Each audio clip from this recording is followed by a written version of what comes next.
तो जाहिर सी बात है रसूल पाक हिदायत के सूरज, उस सूरज से अबू बकर चमके, उमर फारूक चमके, हजरत उस्मान गनी चमके, मौलाए कायनात चमके, हजरत बिलाल हबशी चमके। सुभान अल्लाह। जरा देखिए तो सही चमकना किस तरह से होता है। आज लोग कहते हैं अरे मक्का शरीफ से ये आए हैं, ये कहां से आए, मदीना शरीफ से आए। और आजकल हमारे सुन्नियों में एक वबा और चल रही। अरे भाई सब ठीक है, किसी को कुछ मत कहो, किसी को कुछ मत कहो, सब सही है। वाह भाई सुभान अल्लाह। ये पता नहीं कहां से इन्होंने निकाल लिया कि सब बराबर है। जितने कलमा पढ़ने वाले क्या सब बराबर है? कहां से आपने ये जहन बना लिया, कहां से आपने ये सोच लिया? कुरान तो ये कहता है तारीकी और रोशनी दोनों बराबर नहीं हो सकते। कुरान ये कहता है धूप और छांव दोनों बराबर नहीं हो सकते। कुरान कहता है इल्म वाला और बेइल्म ये बराबर नहीं हो सकते। कुरान ये कहता है हिदायत और गुमराही ये दोनों बराबर नहीं। ये पता नहीं कहां से लेके आ गए, सब बराबर।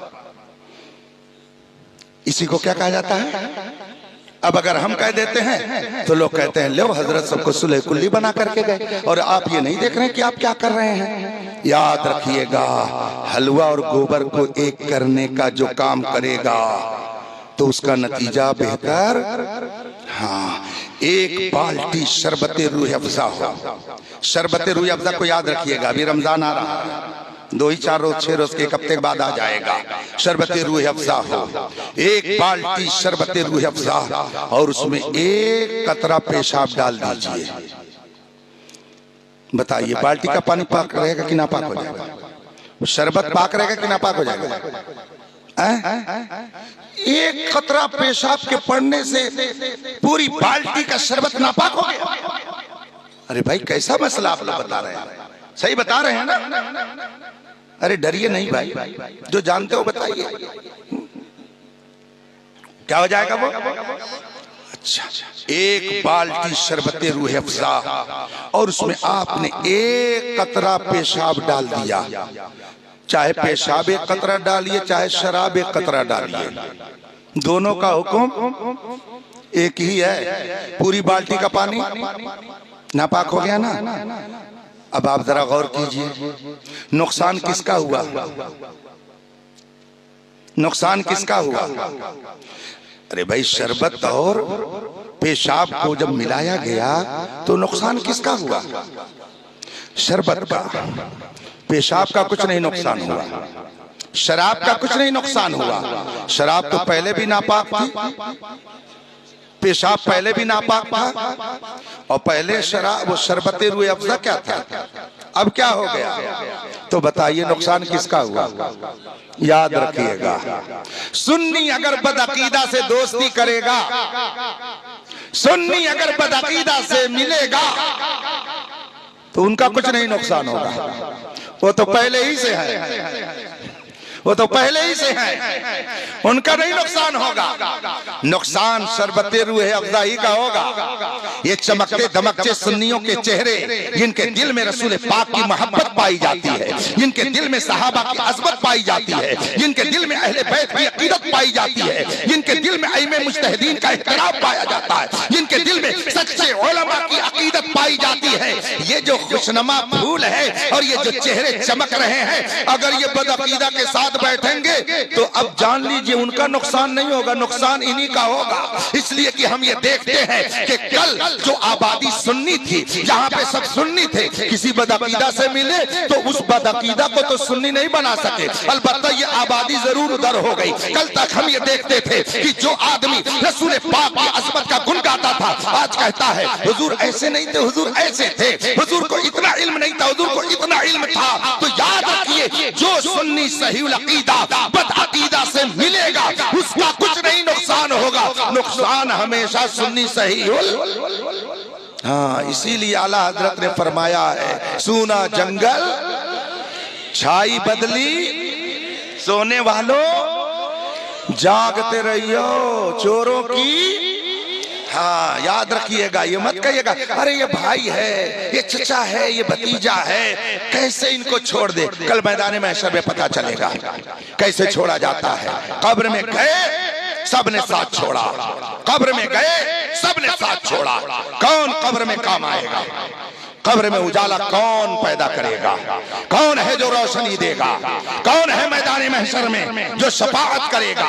कौन है जिसके सदक़े में जन्नत में जाएंगे? कौन है जिसके सदक़े में जन्नत की बहारें आपको मिलेगी? एक जात मेरे मुस्तफा की है, एक जात रसूल पाक की है। इसीलिए इमाम अहमद रजा ने फरमाया, उन्हें जाना न रखा लिल्लाहिल हम्द में दुनिया से और कायम करने का मकसद, मदरसा चलाने का मकसद, हाफिज कुरान बनाने का मकसद, आलिम दीन बनाने का मकसद क्या है? इस मकसद को आला हजरत के शेर में सुन लीजिए और मैं अपनी बात को खत्म करता हूं। अल्लाह ने हमें जान दी, जान है तो जहान है। उसने जान दी, उसने जबान दी, उसने आँख दिया, उसने कान दिया, उसने नाक दी, जमीन व आसमान की हजारों नेमतें दी। किस लिए दी? आला हजरत फरमाते हैं, दहन में ज़बान, बदन में है जान, हम आए यहाँ और उठे भी वहां। बस यही जिंदगी का मकसद है, यही जिंदगी का मकसद है। अब इस जिंदगी के मकसद को जो समझ ले तो इंशाअल्लाह वो कामयाब रहेगा। हमको जाना है जमदा शाही। यहाँ से कई किलोमीटर है? कई किलोमीटर? चलिए मान लीजिए 500 किलोमीटर। 500 किलोमीटर है। अभी जब हमारी गाड़ी चलेगी कुछ दूर के बाद साथियों से पूछा जाएगा कई किलोमीटर हो गया? वो कहेंगे हजरत 450 किलोमीटर अभी बाकी है, 1 किलोमीटर और पहुंचे। अब कितना कम हो गया? 1 किलोमीटर कम हो गया। 2 किलोमीटर कम। अब कितना कम हो? अब 400 किलोमीटर बाकी है। ये जो पत्थर लगे हुए हैं ये मंजिल है कि निशाने मंजिल है? क्या है? मंजिल नहीं है, बल्कि मंजिल तो हमारी कहां है? जमदा शाही। और ये जो है 500 किलोमीटर का सफर तय करना था। हर 1 किलोमीटर पर एक पत्थर मिला। ये पत्थर क्या है? मंजिल है, निशाने मंजिल है। निशाने मंजिल और है।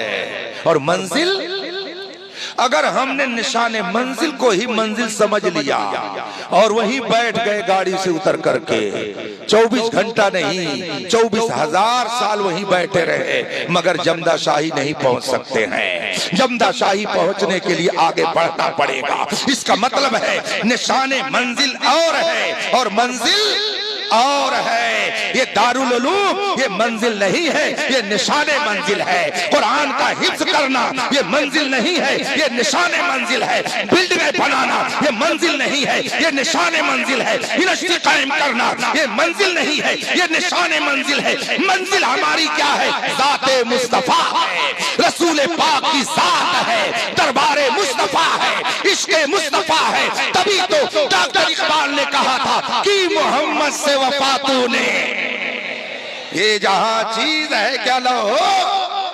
हाँ, तो निशाने मंजिल और है। मंजिल हमारी ज़ाते मुस्तफा है, मंजिल हमारी मोहब्बते मुस्तफा है। इसीलिए इमाम अहमद रजा ने जिंदगी भर पूरी दुनिया वालों को यही पैगाम दिया है, ऐ इश्क तेरे सदके जलने से छुटे सस्ते, जो आग बुझा देगी वो लहद में। इश्क रुखे शह का दाग अंधेरी रात सुनी थी। हाँ, तो निशाने मंजिल और मंजिल का फर्क समझिएगा। मंजिल पर नजर रहे और निशाने मंजिल देखते हुए आगे बढ़ते रहिए। अल्लाह तबारक व तआला इन बच्चों के सीने में कुरान को नक्श कल हजर फरमाए। इसकी बरकतों से इन्हें और इनके घर वालों को माला माल फरमाए। मैं इन्हें भी मुबारकबादी देता हूँ, इनके असातिज़ा जिन्होंने इन्हें जीम और जे का फर्क समझाया है, जिन्होंने इन्हें शीन और सीन का फर्क बताया है। कितना बड़ा एहसान है। बोलने का तरीका इनके असातिज़ा ने दिया। इसीलिए तो सैयदना मौलाए कायनात अली मुर्तजा ने फरमाया कि जिसने एक हर्फ मुझे पढ़ा दिया वो मेरा आका, मैं उसका गुलाम हो गया। ये तलबा अब इनके आका, इनके असातिज़ा हैं। इन्होंने पढ़ाया, इन्होंने लिखाया, इन्होंने इन्हें जिंदगी गुजारने का शऊर दिया। इसलिए इनका मकाम बहुत बुलंद है, बहुत बुलंद है। मैं इन्हें भी मुबारकबादी देता हूँ और इनके वालिदैन जिन्होंने अपने बच्चों को खुद से जुदा किया, मदरसे की दुनिया में भेजा, हजार मुश्किलात का सामना करके इन्होंने तालीम हासिल की। अल्लाह ताला इनके वालिदैन को भी इसका बेहतर सिला अता फरमाए। और अगर आपने दारुल उलूम न कायम किया होता तो क्या ये बहार आज देखने को मिलती? इसलिए आपको भी मुबारकबादी कि आपने एक अजीम इदारा कायम करके यहाँ हिफ्ज़ कुरान और क़िराअते कुरान के लिए बंदोबस्त किया। रब्बे कदीर आपके भी रिज़्क़ में बेशुमार बरकतें अता फरमा। मेरी आखिरी गुफ्तगू से ये मत समझ लीजिएगा कि मकान न बनाओ, सवारी न करो, मंजिल की तरफ न चलो, निशाने मंजिल न देखो, गड़बड़ हो जाएगा। अभी से सब क्या कह करके गए हैं? हाँ, हर टर बनो ताकि टरटराने वालों की टर को रोक सको।